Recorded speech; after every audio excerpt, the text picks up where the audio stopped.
How did you feel when you called out one of those, you called out Lord Digby Jones and his Yeah.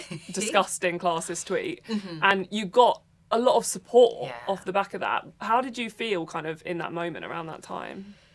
In that moment, it made me sad. It made me sad, not for myself, for a lot of the responses that I was seeing. People denied mortgages, people denied jobs just because of the area that they grew up in, or the accents that they have.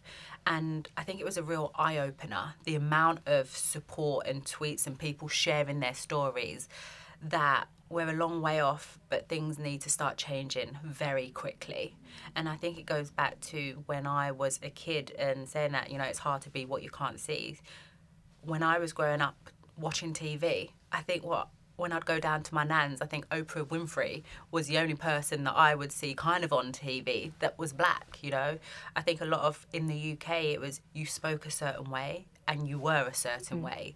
So I think for me, when I came into the space, it was as if I'm the weird one. I'm the different. How should I be sitting there talking on TV when I talk like I do, or I'm from an area that I'm from? But actually, that's the real world. And that's the real representation of the UK and actually the world. And I think we need to keep changing that, and it still needs to change very quickly. And what made you want to share so many things in the book that you have never shared before?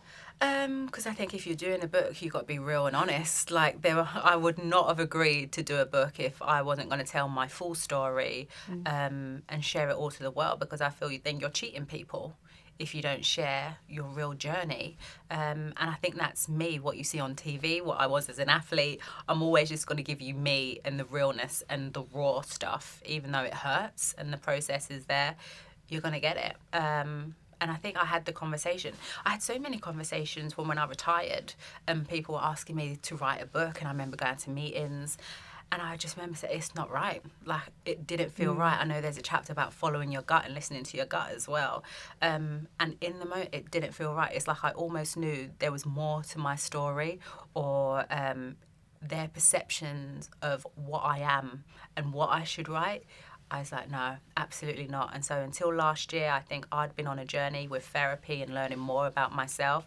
And I was just like, the time is now. I feel ready to write the story. And it's funny as well. I look down and see the book and I'm smiling, because I think it is one of the most proudest things that I have done to date. The thought that girl from a council estate, struggled at school, like you said, has sat and wrote her own book.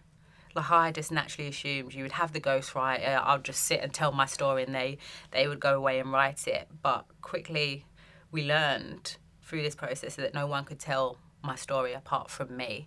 And it was for me to get on my laptop and type away, and that's what I did.